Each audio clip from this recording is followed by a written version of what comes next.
안녕하세요. 사연 읽어주는 남녀입니다. 오늘도 와주셔서 감사드리며 그럼 오늘의 사연 바로 시작하겠습니다. 안녕하세요. 저는 철석같이 믿었던 사람에게 배신당하고 죽음의 위기까지 갔다가 살아 돌아온 60대 여성입니다.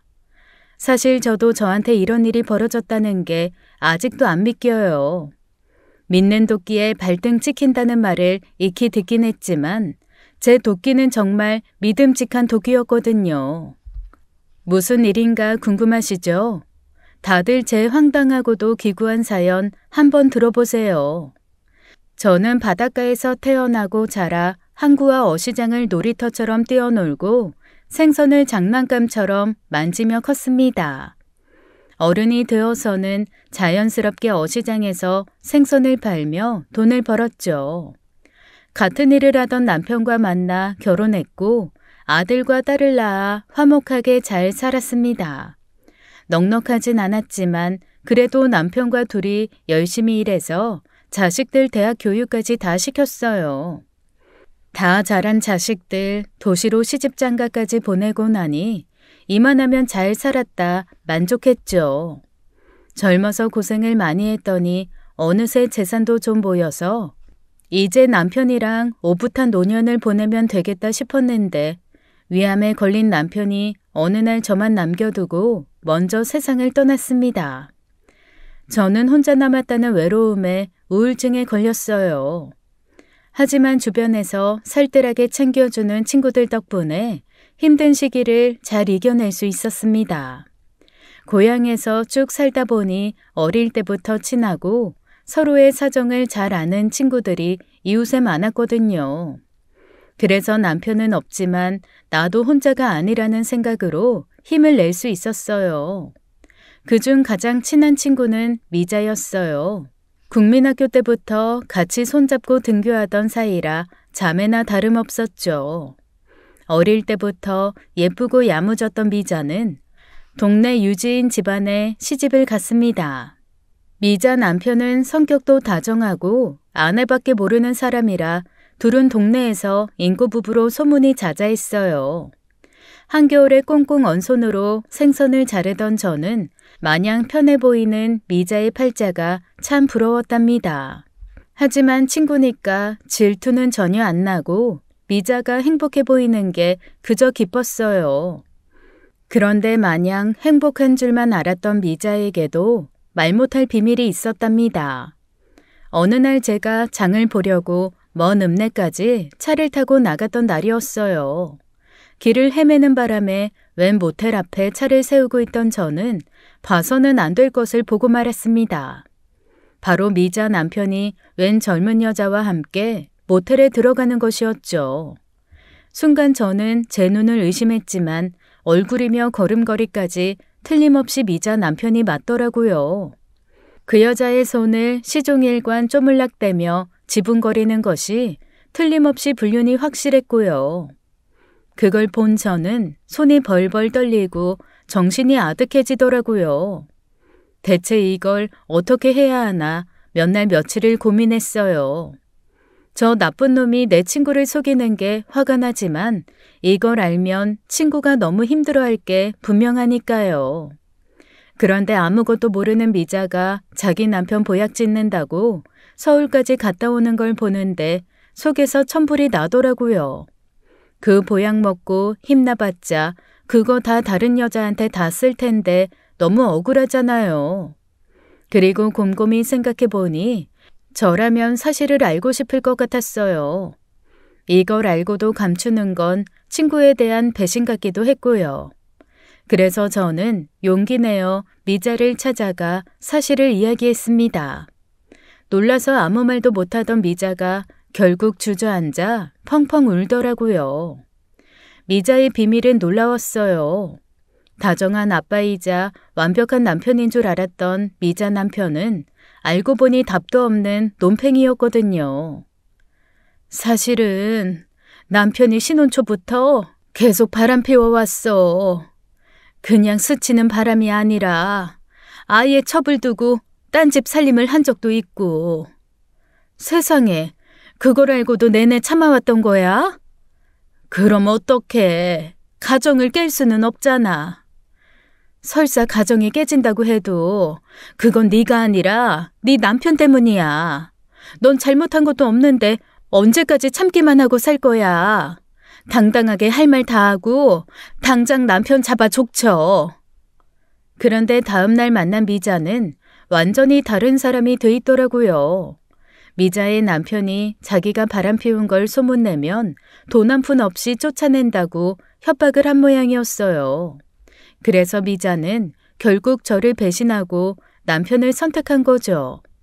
그때 미자 남편은 곧 어촌 개장 선거에 나가서 이미지 관리가 중요할 때였거든요. 제가 본 걸 소문낼까봐 선수쳐서 저에 대한 나쁜 소문을 지어 퍼뜨리기 시작했습니다. 입에 담기도 황당한데 글쎄 제가 미자를 시샘해서 미자 남편에게 꼬리를 쳤다는 거예요. 그런데 안 넘어오니까 부부 사이를 이간질하기 위해 미자 남편이 바람을 피웠다는 거짓말을 했다는 거죠. 너무 황당한 소리라 아무도 그 말을 안 믿을 줄 알았어요. 그런데 미자 남편이 그동안 이미지 관리를 잘해서인지 소문이 삽시간에 퍼지더라고요. 평소 동네 노인들에게 술을 자주 사 먹이며 꼬드겨둔 탓도 있는 것 같고요. 그래서 저는 친구 남편한테 꼬리치고 인생 망치려 한 천하의 몹쓸 여자가 되어버렸습니다. 걔가 어릴 때부터 좀 그렇긴 했어. 예쁘장한 얼굴만 믿고 남자 꼬드기고 다니더니 나이 들어도 버릇 못 버리네. 어쩐지 이 동네에서 남자들 지나갈 때마다 궁둥이를 살랑살랑 흔들고 다니더라. 남편 죽고 혼자 지내니까 이 외로웠던 모양이네. 남편 잡아먹은 게 부끄러운 줄도 모르고 이제 친구까지 잡아먹으려 드네. 당장 우리 동네에서 쫓아내야 되는 거 아니야? 뒤늦게 아니라고 아무리 부정을 해도 제 말은 안 통하더라고요. 제가 그렇게 당하고 있는데 미자가 입을 꾹 닫고 있는 걸 보고 배신감이 느껴졌어요. 아무리 친구보다는 가족이 중요하다지만 사람이 어떻게 그럴 수가 있나요? 한 동네에서 수십 년을 살았던 저는 여우 같은 미자 남편의 술수 때문에 하루아침에 왕따가 되었습니다. 동네 사람들이 가족이나 다름없다 생각하고 살았는데 다 부질없더라고요. 사람들에게 크게 실망하고 상처받은 저는 집을 팔고 아들이 있는 서울로 이사갈 준비를 했어요. 사실 남편이 죽었을 때부터 아들이 계속 올라와서 같이 살자고 저를 설득했거든요. 고향을 떠나기 싫어서 가지 못하고 있었는데 고향이고 뭐고 오만정이 다 떨어졌으니까요. 미자가 저한테 몰래 와서 사과라도 한마디 했으면 저는 미자를 위해 그냥 참고 떠났을 거예요. 근데 떠나기 전날까지도 저를 비난하는 사람들과 같이 어울리는 미자를 보니 도저히 못 참겠더라고요. 그래서 저는 떠나기 전 미자 남편이 선거 유세를 하는 노인정에 찾아갔습니다. 여기가 감히 어디라고 찾아와? 밥 먹듯이 거짓말하는 친구 남편 얼굴 구경하러 왔네요. 내가 당신을 꼬시고 거짓말까지 했다고? 그럼 내가 미쳤다고 예쁜 우리 마누라 두고 바람을 피워? 당신이 우리 부부 사이 멀어지게 하려고 거짓말한 거잖아. 미자는 나한테 당신이 지금껏 수도 없이 바람 피웠다고 고백했는데 그것도 사실이 아니라고 할 건가요? 그게 무슨 말도 안 되는 소리야. 나는 일평생 여자라고는 우리 미자밖에 모르고 살았어. 미자가 그런 말을 했을 리도 없는데 당신이야말로 거짓부렁 좀 그만해. 그렇단 말이지. 그럼 다른 여자 손잡고 모텔에 간 적도 없겠네. 당연하지. 난 다른 여자 손은커녕 그림자 한번 밟아본 적 없는 대쪽 같은 남자야. 진짜 입에 침 하나 안 바르고 잘도 뻔뻔한 거짓말을 한다. 그럼 이건 다 뭔데? 여기 찍힌 건 당신 아니고 귀신이냐? 동네 사람들, 이놈 입만 열면 거짓말만 하는 거짓말쟁이에요. 저한테 불륜 들키니까 선수 쳐서 저를 나쁜 여자로 몰아간 쓰레기라고요. 저는 미리 뽑아온 사진 수십 장을 노인정에 모여있는 사람들 앞에서 쫙 뿌렸습니다. 거기에 미자 남편이 여자 손을 주무르는 모습, 같이 팔짱 끼고 모텔에 들어가는 모습이 똑똑히 적혀 있었죠. 사실 제가 미자 남편의 불륜 현장을 목격했을 때 제 차 안에 블랙박스가 있었거든요. 제가 너무 억울하고 답답하다고 딸한테 하소연했더니 딸이 블랙박스를 뒤져서 증거사진을 찾아준 거였어요. 명명백백한 증거자료가 있으니 미자 남편의 거짓말은 다 뽀록이 났죠. 결국 동네는 한바탕 뒤집어졌고 미자 남편은 개망신당하고 선거에서 똑 떨어졌다더라고요. 그러든가 말든가 저는 초토화된 고향을 버려둔 채 유유히 서울로 올라왔습니다. 이제 진짜 가족인 내 자식들에게만 신경 쓰며 잘 살자 다짐했죠. 그런데 가족이라고 꼭 다 내 편인 건 아니더라고요. 아들이 저를 부른 건 혼자 있는 제가 걱정돼서가 아니라 제 돈 때문이라는 게 금세 밝혀졌거든요. 제가 그동안 모아둔 돈에 고향집을 팔아서 받은 돈까지 합치니 꽤 큰 목돈이 되더라고요. 아들과 며느리는 그 돈을 가져갈 속셈이었던 거예요. 처음에는 저를 살살 달래며 꼬드기더군요. 제가 어머니 노후자금 불려드릴게요. 저희 회사에 투자하시면 1년 안에 2배 이상으로 돌려드릴 수 있다니까요. 그래요, 어머님. 이 사람 사업 아이템이 중국에 수출되면서 떼돈 벌기 시작했거든요. 물 들어올 때 노져야 한다고 하잖아요. 지금 투자하시면 어머님한테도 이 사람한테도 다 이득이에요. 아이, 저만 믿으시면 노년에 진짜 여왕님처럼 편하게 지내실 수 있을 거예요. 하나뿐인 아들 못 믿으세요? 못 믿었습니다. 진득함과 성실함을 뼈에 새기고 태어나는 저희 집안에서 유일하게 뺀질거리고 허세만 가득한 사람이 아들이었거든요. 돌아가신 시부모님이 손자라고 끼고 살며 오냐오냐 하셔서 애를 망친 거죠. 제가 그때 힘이 없어서 시부모님을 말리지 못하고 가정교육을 제대로 못 시킨 게 천추의 한입니다. 아무튼 그래서 아들은 제 자식이지만 믿을 만한 사람은 아니었어요. 저는 이 돈이라도 가지고 있어야 말년에 어디 손 안 벌릴 수 있다는 생각에 절대 내놓지 않았죠. 그런데 제가 계속 거절하자 아들과 며느리의 대접이 180도 달라지더라고요. 대놓고 찬밥 취급이 시작됐거든요. 아들은 한 집에서 없는 사람 취급하고 며느리는 매일 손주들 맡기고 놀러 나가기 일쑤였어요. 반찬 가짓수가 줄기 시작하더니 나중에는 제 방 보일러도 꺼버리더군요. 입 하나가 더 느니까 생활비가 장난 아니더라고요. 먹고 살기가 너무 힘들어서 생활비라도 줄여야 돼요. 그러니까 어머님, 저희 돈 좀 주시면 안 돼요? 요즘 사업 자금이 부족해서 그래요. 그냥 달라는 것도 아니고 빌려달라는 건데 그것도 못 해줘요? 돈 욕심 그렇게 많이 부리면 노년에 외로우세요. 누가 그런 부모님 모시고 살고 싶어 하겠어요? 이럴 거면 다시 고향으로 내려가세요. 어머니 때문에 화목하던 집이 매일 싸움만 나잖아요. 그럼아, 이게 다 자식 잘못 키운 내 죄다. 돈에 눈이 멀어서 부모 내팽개치는 자식 같은 건 나도 필요 없어. 내가 죽어도 너한테는 한 푼도 안 가게 할 거야. 설마 유산을 안 주시겠다는 거예요? 그거 안 준다고 유언장에 써도 소송하면 받을 수 있다고 하던데요? 나 죽기 전에 네 동생한테 다 증여하면 돼. 그럼 너는 유산이고 뭐고 한 푼도 못 받을 테니 꿈도 꾸지 마. 아들이 잘못했다고 소리를 질렀지만 저는 무시하고 그냥 집을 나와버렸습니다. 친구에 이어 아들에게까지 배신당한 기분이 참담하기 그지없더군요. 대충 필요한 집만 싸가지고 일단 나왔는데 눈물이 펑펑 쏟아지더라고요. 어떻게 자식이 부모한테 저럴 수가 있는지 너무너무 속이 상했습니다. 갈 곳이 없는 저는 우선 근처 모텔에 몸을 뉘었어요.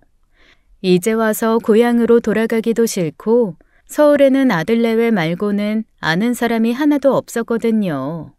지저분한 모텔방에서 삼각김밥으로 끼니를 때우고 있는데 마침 딸에게 전화가 왔습니다. 다정한 딸은 하루에 한 번은 꼭 전화해서 제 안부를 물었거든요. 밥은 먹었냐고 묻는 딸의 목소리에 저도 모르게 눈물이 왈칵 쏟아지더라고요. 사실은 얼마 전에 딸이 서울에 결혼식이 있어서 왔다며 갑자기 들른 적이 있었거든요. 그때 며느리가 저 먹으라고 남겨놓은 말라 비틀어진 찬밥을 보고 화를 냈었어요. 그동안 형제간에 사이 나빠질까봐 딸에게 아들 내외의 행각을 숨겼는데 그날 딱 들킨 거죠. 화를 내며 당장 자기 집으로 가자는 딸에게 오해라고 오늘 외식을 하러 가기로 해서 그런 것이라고 거짓말을 했었어요. 그런데 더 이상은 속일 수가 없더라고요. 저는 딸에게 그동안 당한 이야기를 다 털어놓았고 제 이야기를 들은 딸은 저보다도 더 분노했습니다. 그리고 엄마를 모텔에 둘 수 없다며 곧장 3시간을 넘게 운전해 와서 저를 태우고 자기 집에 데려갔어요.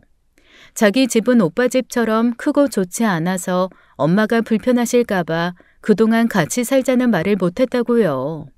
사실은 언제나 엄마랑 함께 오순도순 살고 싶었다고 하더라고요. 그 말을 들으니 아들에게 받은 상처가 좀 위로되는 기분이었습니다. 집에서 기다리고 있던 사위도 저를 반갑게 맞아주었어요. 사실 저도 아들보다는 딸이 편했지만 사위가 싫어하지 않을까 노심초사 걱정돼서 아들 집에 갔던 거거든요.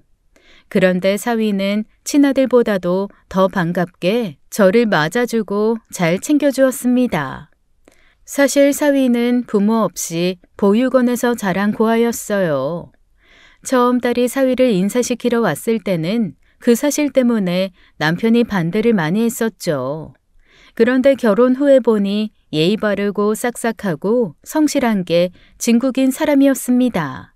그래서 남편도 죽기 전에 사위를 아들보다 더 아끼곤 했어요.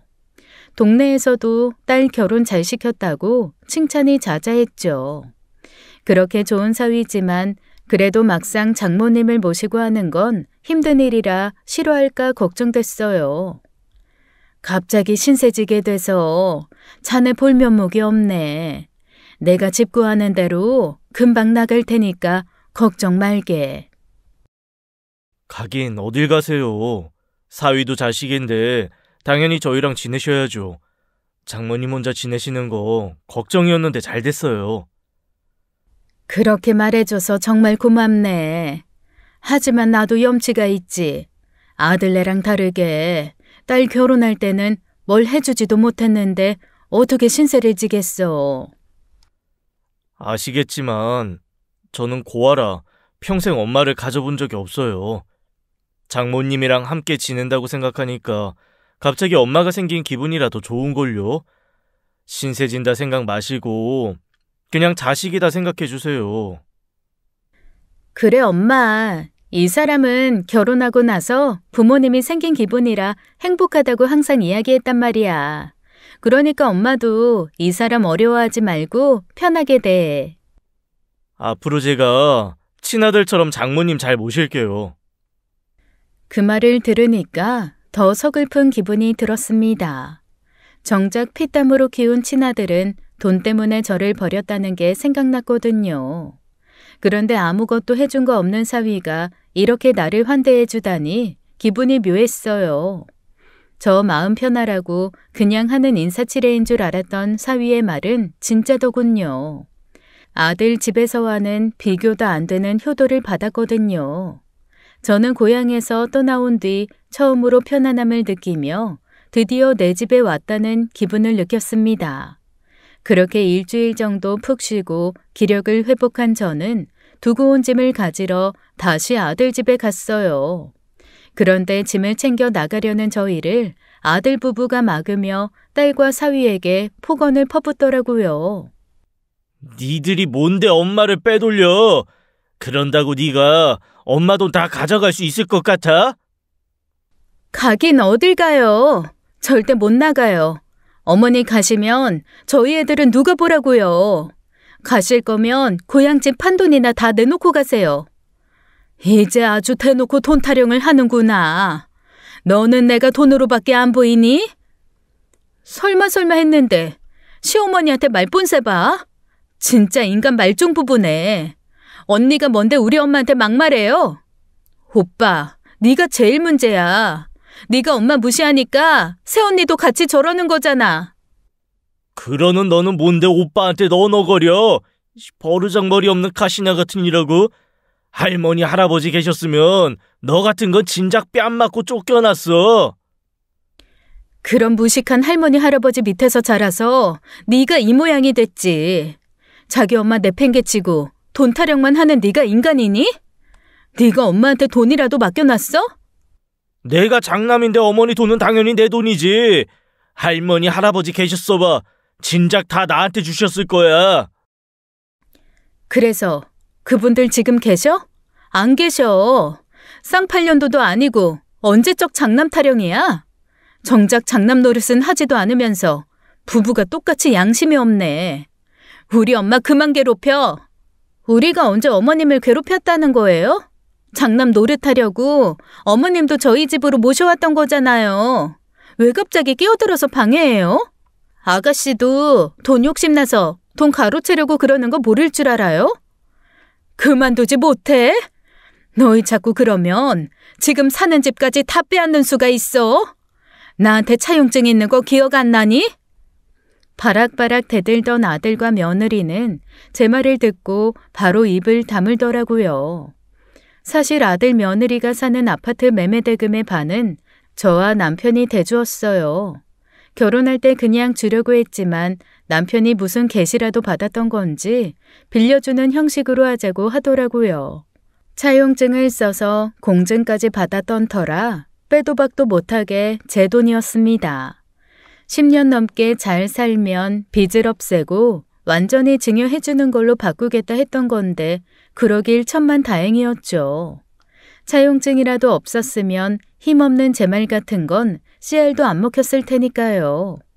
아들과 며느리의 겁먹은 얼굴을 보니 진작 이야기를 꺼낼 걸 싶더라고요.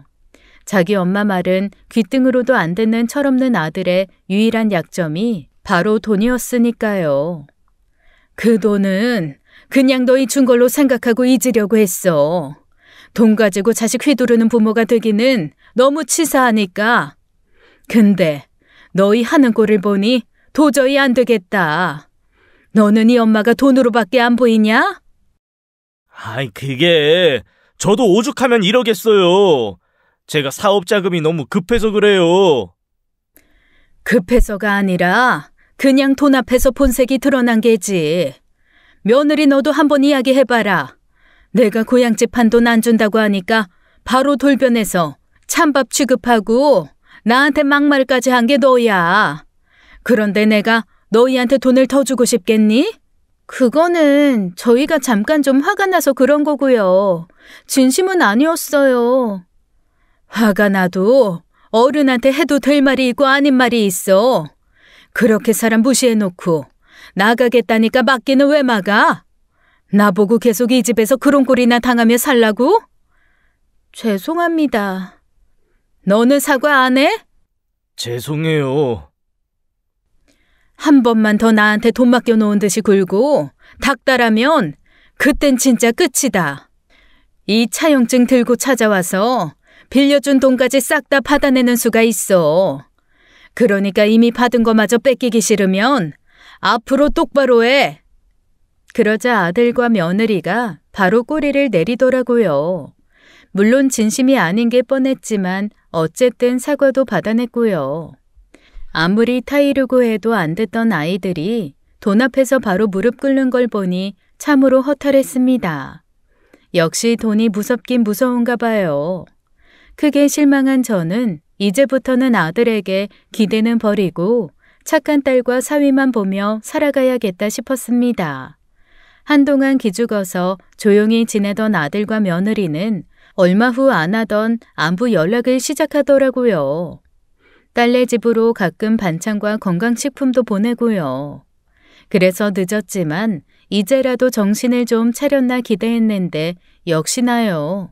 사람은 고쳐 쓰는 거 아니라더니 더한 막장짓이 기다리고 있었습니다. 딸네 집은 서울은 아니지만 제 고향과는 비교가 안 되게 큰 도시였어요. 도시는 각박하고 정신없어서 나이 든 사람이 살기 힘들 거라 생각했는데 의외로 살기 좋더군요. 복지관이나 문화센터 같은 곳이 잘 되어 있어서 노인들이 여가 생활을 보내기도 괜찮았어요. 처음 딸이 문화센터에서 라인 댄스를 배워보라고 신청해 줬을 때는 늙어서 주책이다 이런 걸 어떻게 하냐 했거든요. 그런데 배워보니 운동도 되고 삶의 활력도 생겨서 참 좋더라고요. 같이 배우는 또래 친구들과도 금세 친해지니 더 재미있었어요. 춤을 배운 다음에는 수영도 배우고 악기도 배워서 같이 공연도 하며 정말 즐거운 시간을 보냈습니다. 평생 일하고 살림하는 것밖에 몰랐던 제가 노는 재미를 알게 된 거죠. 고향에서 생겼던 우울증이 절로 치유가 되는 것 같았어요. 세심한 사위가 상담센터를 소개해줘서 치료까지 받으니 우울증은 언제 그랬냐는 듯 없어졌고요. 마치 제2의 인생이 시작되는 것 같았어요. 그러다가 제 인생에 다시 없을 것만 같았던 로맨스도 찾아왔답니다. 딸네 집에 살게 된 지 3년 정도가 흐른 어느 날 문화센터 사물놀이 수업에서였어요. 제가 장구를 처음 배워보는 거라 어려워서 버벅대는데 옆에서 꽹가리 치던 김노인이 자꾸 저를 흘끔거리는 거예요. 처음엔 제가 못해서 째려보는 줄 알고 기가 죽어 있었는데 수업이 끝나니 그 남자가 와서 데이트를 신청하더라고요. 놀란 저는 질색팔색을 하며 도망쳤습니다. 이 나이에 데이트라니 말만 들어도 부끄럽고 어색했거든요. 수업도 일부러 멀리 떨어져서 들었는데 틈틈이 살펴보니 참 젠틀하고 괜찮은 사람이더라고요.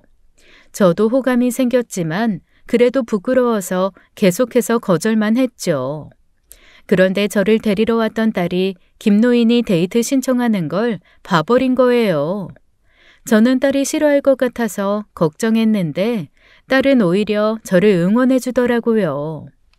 딸에게 전해들은 사위도 한번 만나보시라고 옆에서 계속 부추겼어요.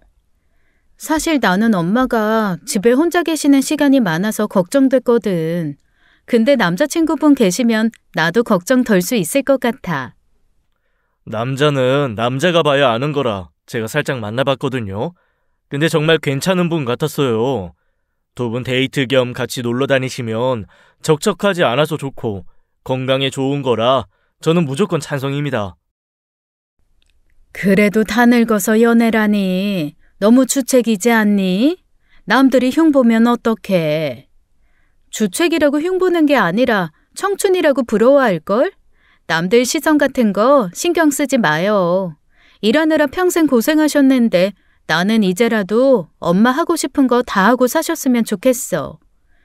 딸과 사위 덕분에 저도 용기 내어 연애를 시작했답니다.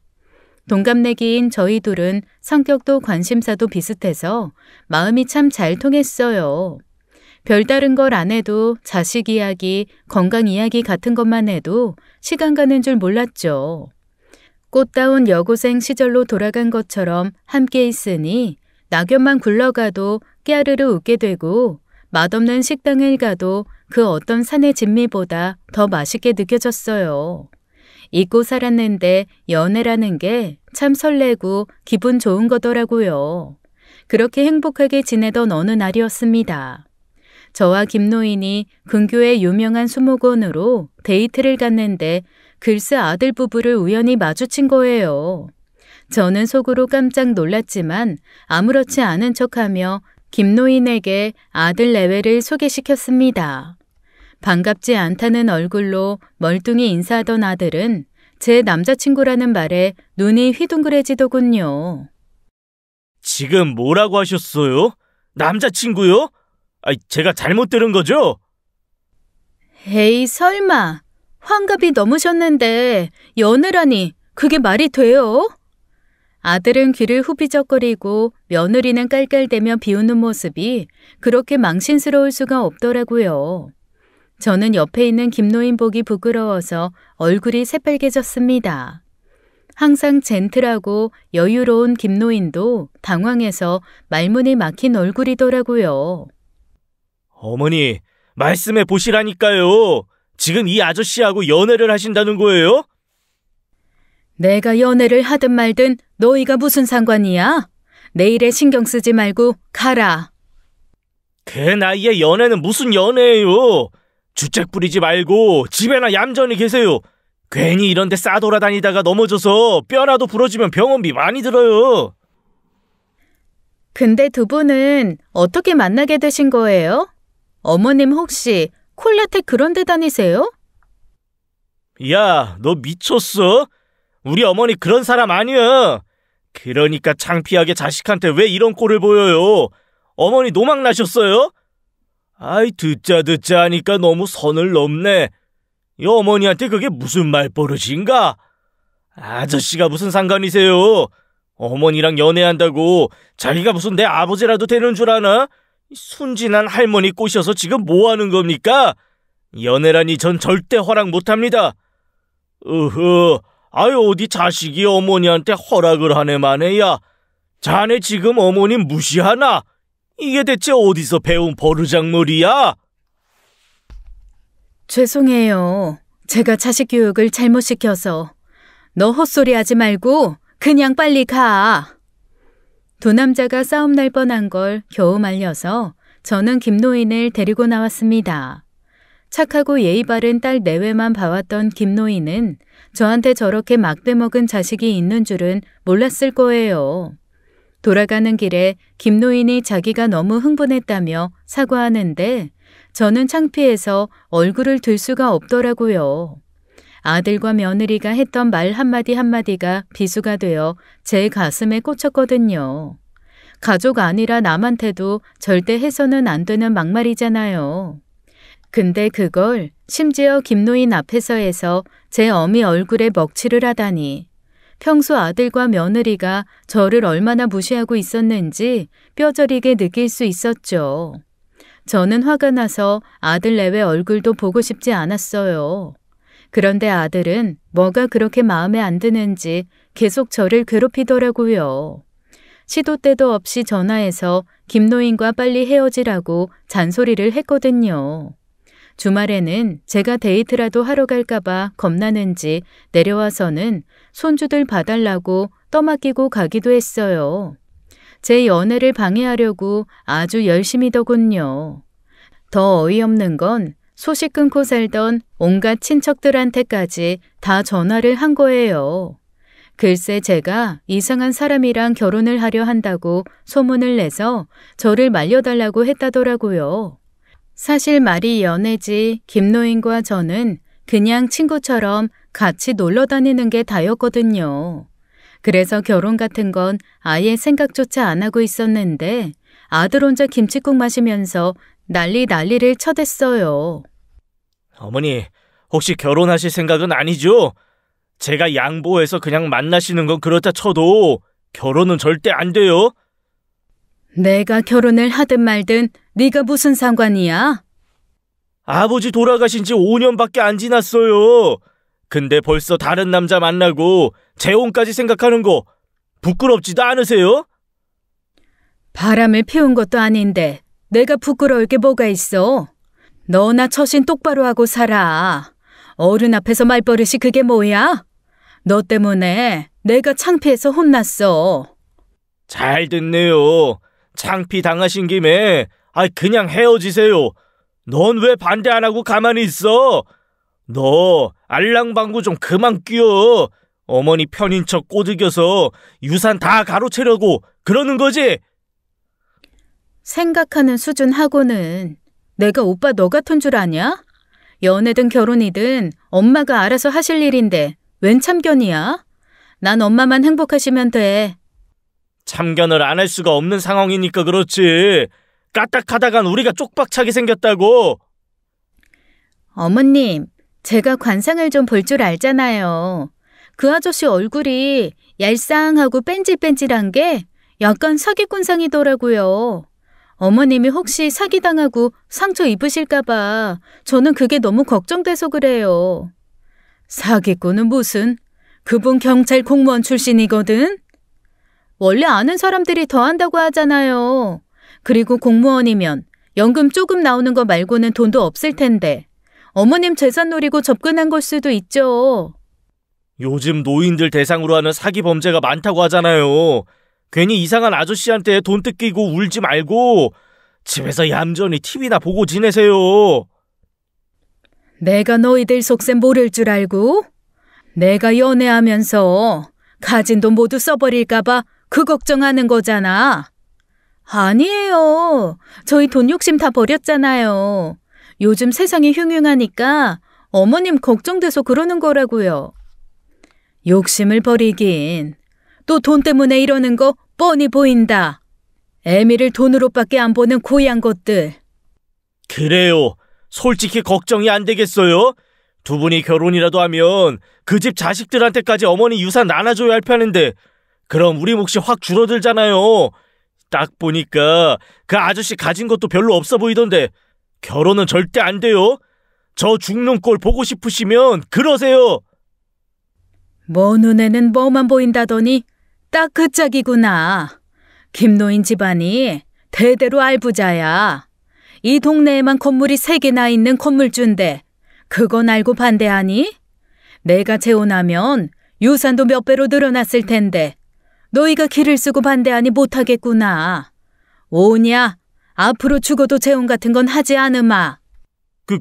그게 무슨... 그 아저씨가 건물주라니 말도 안 돼. 어머님, 안 돼요. 저희가 잘못했어요. 두 분 오붓하게 연애하시다가 꼭 결혼도 하세요. 앞으로는 절대 방해 안 할게요. 저희가 죽을 죄를 지었어요. 제가 그분 만나 뵙고 사죄라도 드릴까요? 원하시면 제가 무릎도 꿇을 수 있어요.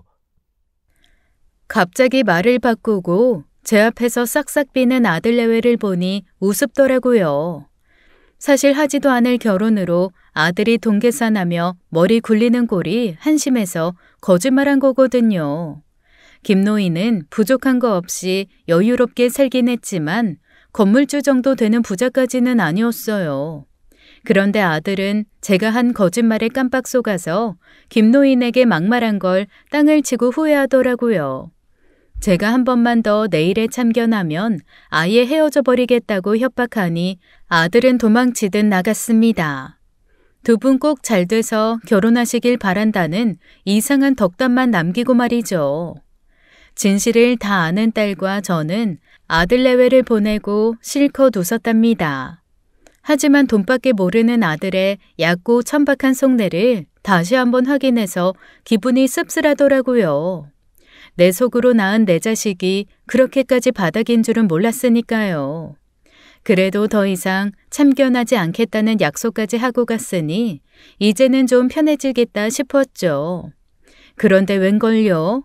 사람의 욕심은 끝이 없다더니 그 이후에 벌어진 사건은 정말 상상 그 이상이었습니다. 제 일에 참견하지 않겠다는 약속은 까맣게 잊었는지 아들의 전화 잔소리 공격이 다시 시작됐거든요. 하지만 이번에는 결혼하지 마라가 아니라 제발 빨리 결혼하라는 닭다리였어요. 더 나이 들기 전에 결혼해야 웨딩드레스를 입을 수 있다는 둥, 빨리 낚아채지 않으면 다른 할머니한테 뺏길지도 모른다는 둥, 이번이 자식들 호강시켜줄 수 있는 마지막 기회라는 둥 별소리를 다 하더라고요. 참다 못한 저는 어차피 너한테는 유산 한 푼도 안 물려줄 거라고 버럭 화를 냈습니다. 그리곤 딸에게 부탁해서 아들과 며느리의 전화번호를 차단시켜버렸죠. 전화가 안 오니 속이 다 시원하더라고요. 진작 차단시킬 걸 그래도 자식인데 하는 마음으로 참았더니 괜히 스트레스만 받았더라고요. 그런데 제가 전화를 안 받자 아들은 딸에게 전화해서 당장 엄마를 바꿔달라고 호통을 치기 시작했습니다. 그래서 딸도 자기 오빠와 새언니 전화번호를 다 차단했어요.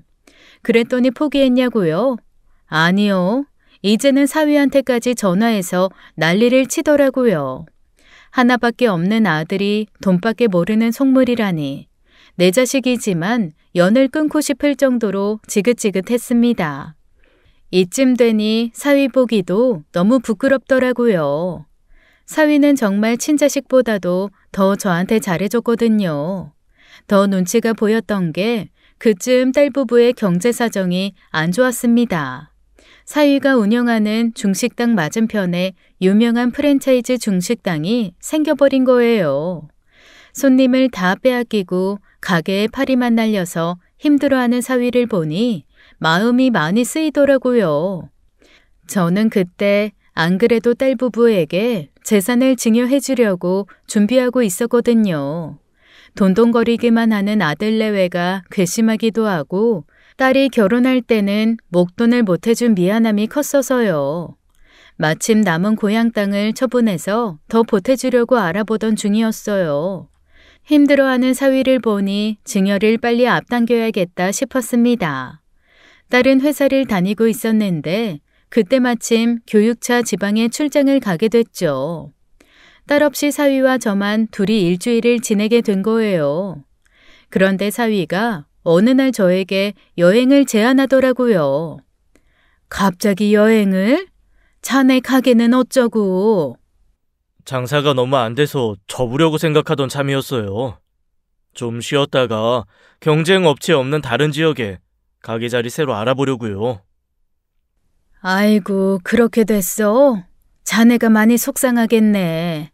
힘들 텐데 그냥 집에서 쉬지 여행은 무슨. 장모님도 요즘 형님 때문에 스트레스 많이 받으셨잖아요. 저 시간 난 김에 같이 바닷가 가서 모래시키고 오면 좋을 것 같아서요.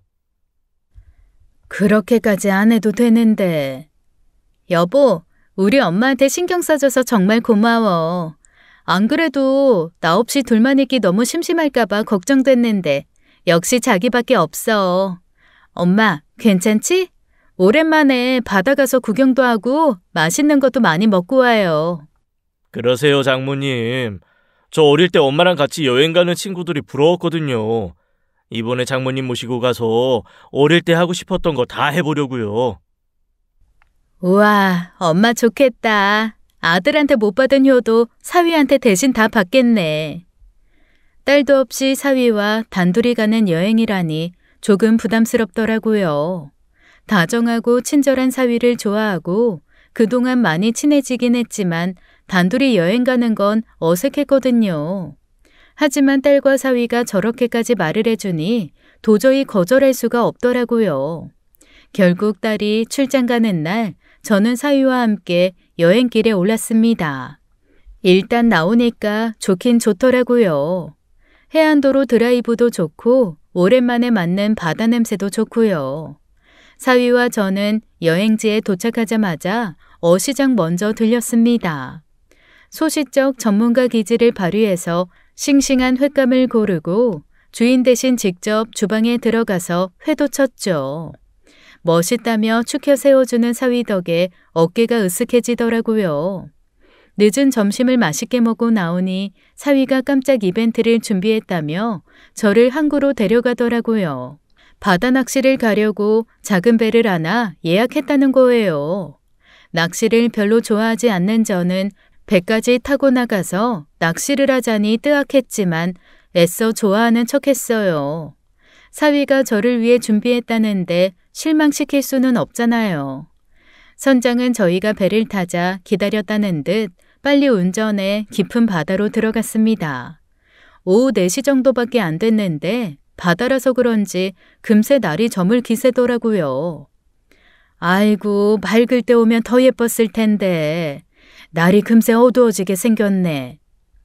어두워야 못 찾잖아요. 응? 뭐라고? 아니, 장모님 갈치 좋아하시잖아요. 그런 야행성 물고기들은 어두워야 잘 낚인다고 하더라고요. 제가 장모님을 위해 미리 다 알아보고 특별히 준비한 거예요. 아유, 자네가 나 때문에 고생 많이 했구만. 이렇게까지 신경 안 써도 되는데 고마워. 장모님 요즘 힘들어 하시는 거 보고 마음이 좀 안 좋았거든요. 제가 해드릴 수 있는 게 더 있으면 좋겠다고 하는 고민을 많이 했어요. 그랬어? 난 자네한테 매번 받기만 하는 것 같아서 늘 미안하고 고마워. 나도 자네한테 더 잘해줘야 하는데. 걱정 마세요. 장모님은 생각하시는 것보다 더 많은 걸 저한테 주시게 될 테니까요. 어? 그게 무슨 소리야? 장모님은 존재 자체로 저한테 큰 선물이시니까요. 그때 사위가 갑자기 뒤에서 저를 와라 껴안더라고요. 저는 깜짝 놀랐지만 사위는 원래 애정 표현도 잘하고 스킨십도 잘하는 사람이라 그런가 보다 했습니다. 밤바다를 보면 사람이 조금 감성적으로 변하잖아요. 저는 저를 안고 있는 사위의 손을 다정하게 톡톡 두드려 주었어요. 말만이라도 참 고맙네. 나한테 그렇게 다정한 이야기 해주는 건 자네밖에 없어. 자네가 내 사위라서 얼마나 다행인지 몰라. 저도 장모님이 제 장모님이라 정말 다행이에요. 그래서 말인데요. 장모님, 사는 게 힘드시죠? 이제 그만 저승 가셔서 편안히 쉬세요. 극락왕생하세요. 그 순간 저는 거친 힘에 의해 바다로 휙 떠밀렸습니다. 사위가 저를 바다로 밀어버린 거죠. 놀란 저는 바다 위에서 비명을 지르며 팔다리를 허우적거렸어요. 그 순간까지만 해도 사위가 저를 일부러 밀었을 거란 생각은 못하고 실수로 밀쳤을 거라 생각했던 거예요.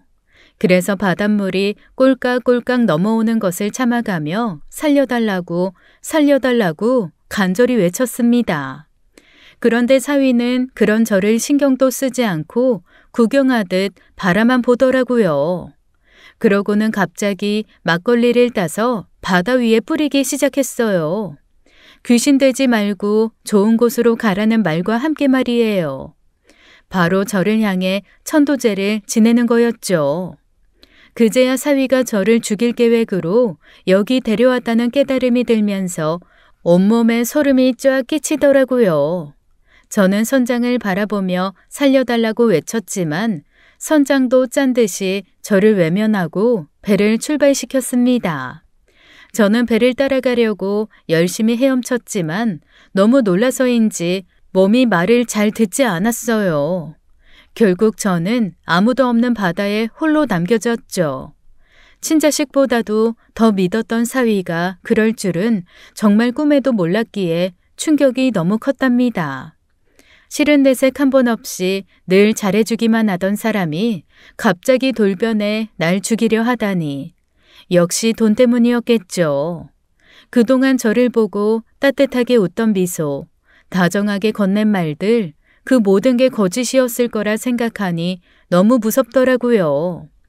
믿을 사람 하나도 없다는 말이 뼈저리게 실감됐습니다.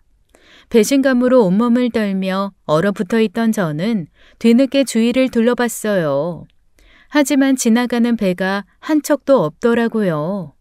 하긴 처음부터 저를 죽일 생각이었으니 일부러 사람 없는 깊은 바다로 찾아 들어왔을 거예요.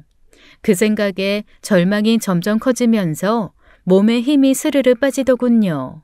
밤새도록 기다렸지만 지나가는 배 없이 바다는 조용하기만 했습니다. 이렇게 죽는구나 하는 생각에 뒤늦게 눈물이 펑펑 쏟아졌어요.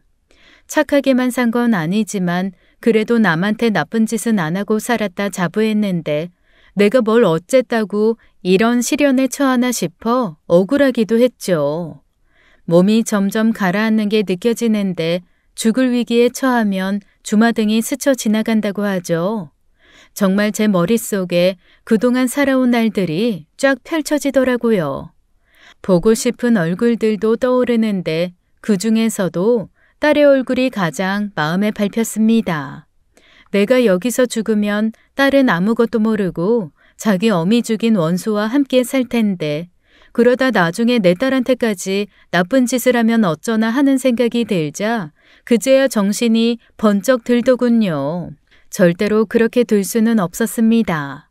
내가 살아서 돌아가야만 딸을 지킬 수 있다는 생각에 저는 죽을 힘을 끌어모아 발버둥 치기 시작했어요. 다행히 떠내려온 부표가 하나 있어 그걸 잡고 죽기 살기로 버텼습니다. 그렇게 2시간 정도 지나니 다행히 어선이 보이더라고요. 저는 새벽 7시쯤 가까스로 구조돼 살아날 수 있었습니다. 어부들의 도움으로 무태 올라온 저는 바로 경찰에 신고를 했어요. 경찰과 함께 119 구조대원이 금방 도착하더라고요. 경찰에게 전해 들으니 뻔뻔한 사위놈은 제가 사고로 바다에 빠졌다고 말했다더군요. 그래서 지금 해경과 함께 저를 찾는 척하고 있다고 했습니다. 그런데 사위가 경찰들에게 사고 장소라고 말한 곳은 제가 빠진 곳과는 한참 다른 곳이었어요. 구조대원은 저를 병원으로 데려가려고 했지만 저는 절대 안 된다고 딸을 먼저 만나야 한다고 고집을 부렸습니다. 그러고 바다에 나가 있는 사위도 다시 경찰서로 불러달라고 부탁했어요. 제가 살아 돌아왔다는 말은 아직 비밀로 해야 한다고 신신당부하고요.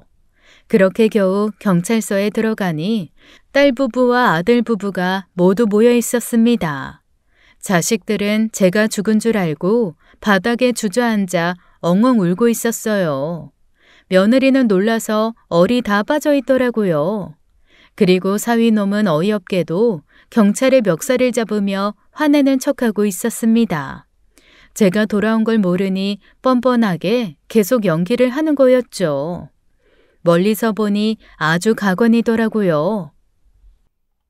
저희 장모님 구해야 하는데 왜 수색을 중단하는 겁니까? 안 돼요. 다시 당장 나가서 저희 장모님 찾아야 돼요. 아이, 글쎄 수색은 종료됐다니까 그러네요. 다 끝났어요. 포기하세요. 그럼 저희 장모님은 이대로 돌아가시게 두라는 겁니까? 당신들이 그러고도 경찰이야? 당장 우리 장모님 살려내라고! 오냐, 나 여기 살아 돌아왔다. 제가 소리치며 경찰서로 들어서자 순간 찬물을 끼얹은 듯 조용해졌습니다.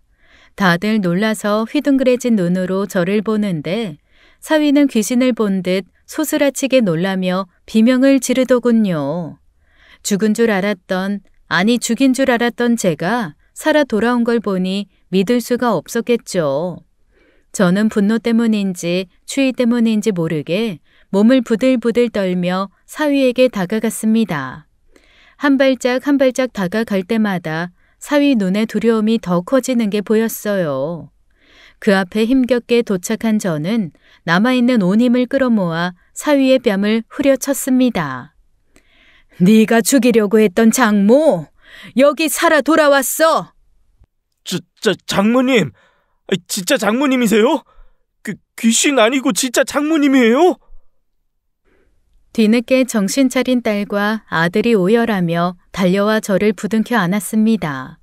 아이들이 우는 게 안쓰럽긴 했지만 당장 해야 할 일이 더 급한 저는 일단 아이들을 떨쳐냈어요. 그리고 얼떨떨한 얼굴로 굳어있는 사위의 얼굴을 다시 한번 세게 휘갈겼습니다. 힘이 다 빠졌다고 생각했는데 어디서 그런 힘이 솟아났는지 사위가 다리까지 휘청거리더라고요. 이 천하의 악랄하고 못된 악마 같은 놈! 천벌받을 놈! 네가 감히 날 죽이려고 해? 경찰 선생님들, 당장 이놈 체포하세요. 엄마, 그게 대체 무슨 소리야? 이 사람이 엄마를 왜 죽여? 이놈이 나를 바다에 떠밀었어. 그리고 내가 살려달라고 소리 지르는데도 버리고 가버렸다고. 장모님이 충격받아서 머리가 어떻게 되셨나 봐. 장모님은 저랑 낚시하다가 큰 파도가 쳐서 갑자기 바다에 빠지셨어요. 저는 장모님을 지금까지 찾아다녔고요. 저를 구해준 어선에 연락해서 물어보세요. 제가 빠져있던 장소가 어딘지. 저놈이 말한 곳이랑은 정반대 지역이니 이놈이 한 거짓말이 다 밝혀질 겁니다. 구조자분께서 아까 해경에게 연락해 소식 전해주셨어요. 안 그래도 저분이 말씀하신 실종 지역과 구조 지역이 너무 달라서 이상하게 생각하고 있었습니다. 저놈이 제가 구조되는 일이 없게 하려고 일부러 다른 곳을 이야기했겠죠. 범인은 바로 저놈이에요. 경찰들이 수갑을 채우자 그제야 사태를 파악한 딸의 얼굴이 경악으로 물들었어요. 사위는 이제 다 끝났다 싶었는지 갑자기 주저앉아 무릎을 꿇더군요. 그러고는 제 바지가랑이를 붙잡고 빌기 시작했습니다. 애처로운 얼굴로 애원하는데 아까 막걸리 뿌리던 표정이 떠올라 가증스럽기 짝이 없었어요. 살려주세요, 장모님. 가게 운영이 너무 힘들어서 돈이 급하게 필요했어요. 그럼 이게 정말이야? 당신이 어떻게 그럴 수가 있어? 엄마가 생긴 것 같아서 좋다며. 친아들처럼 잘하겠다며. 장모님이 돌아가시면 당신이 유산을 물려받으니까 나도 모르게 잠깐 미쳤었던 거야. 절대 일부러 계획했던 거 아니야. 저는 그냥 돈 걱정 없이 좀 살고 싶었다고요. 거짓말 하지 마. 일부러 그런 게 아닌데 낚싯배 선장도 같이 나를 버리고 가나? 자네랑 사전에 일부러 짠 게 아닌 이상 어떻게 그래? 그런데 대체 어떻게 살아오 돌아오신 거예요? 거긴 분명히 사람이 혼자 빠져나올 수 없는 곳이라고 했는데. 야, 이 멍청한 놈아. 우리 엄마 원래 해녀였어. 바다에서 그렇게 쉽게 죽을 사람 아니라고. 감히 우리 엄마를 밀어? 내가 너 죽여버릴 거야. 그때 갑자기 나타난 아들이 달려들어 사위를 마구 때리기 시작했습니다. 혼이 나간 사람처럼 넋놓고 앉아있더니 그제야 정신이 나고 화도 치밀어 오른 모양이에요.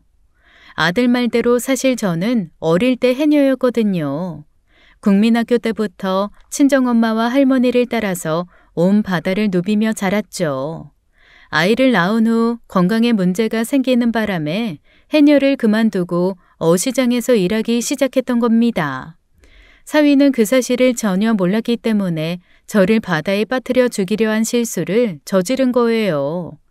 평범한 노인이었으면 진작 익사했겠지만 저는 해녀였던 경험 덕분에 살 수 있었어요.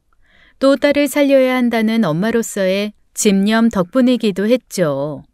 후회로 펑펑 우는 사위를 경찰들이 끌고 들어가는 모습을 보자 그제야 힘이 풀린 저는 정신을 잃고 쓰러졌습니다. 저는 탈수와 저체온증 등으로 한동안 치료를 받았지만 다행히 후유증 없이 금세 완쾌되었어요. 그런데 인생은 정말 알 수 없는 거더라고요. 잃는 게 있으면 얻는 것도 있다더니 사위를 잃은 대신 아들을 다시 얻었거든요. 제가 죽었다고 생각했던 아들은 그제야 엄마의 소중함을 깨달았다고 하더라고요.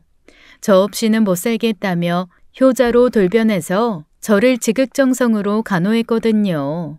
갑자기 변한 아들 모습이 얼떨떨하긴 했지만 덕분에 사위에게 받은 마음의 상처가 좀 더 빨리 아물 수 있었습니다. 딸도 충격과 배신감으로 많이 힘들어했지만 제가 무사한 걸로 됐다며 잘 이겨내주었어요. 천하의 폐륜 인간인 전 사위는 어떻게 되었냐고요? 딸에게 이혼당했고 천장과 미리 짜고 살인을 계획한 게 밝혀져 살인미수로 10년형에 처해졌습니다. 감옥에 갔으니 그놈 소원대로 돈 걱정 없이 살 수 있겠네요. 모든 게 끝난 후 저는 딸과 서로를 위로하고 의지하며 오붓하게 살고 있습니다. 김노인과도 여전히 잘 만나고 있고 아들은 다행히 진짜로 정신을 차렸어요. 더 이상 돈돈거리지 않고 제 연애에도 참견하지 않았거든요. 대신 건강 염려증이 생겼는지 자꾸 전화해서 건강에 뭐가 좋다고 잔소리하느라 바쁩니다. 좀 귀찮긴 하지만 그래도 참 좋은 변화죠. 시련 없이 살면 좋겠지만 인생이 어디 그럴 수야 있나요. 그래도 그걸 통해 뭔가를 배우고 더 단단해질 수 있다면 시련도 인생의 값진 자양분이 될 거라 생각합니다. 저희 가족이 이번 일을 통해 가족의 소중함을 더 크게 깨달은 것처럼 말이에요. 여기서 제 이야기를 마칠게요. 지금까지 긴 이야기 들어주시느라 고생 많으셨습니다. 감사합니다. 지금까지 사연 읽어주는 남녀였습니다. 끝까지 시청해주신 여러분 감사드리며 저희는 다음 사연으로 돌아올게요. 감사합니다.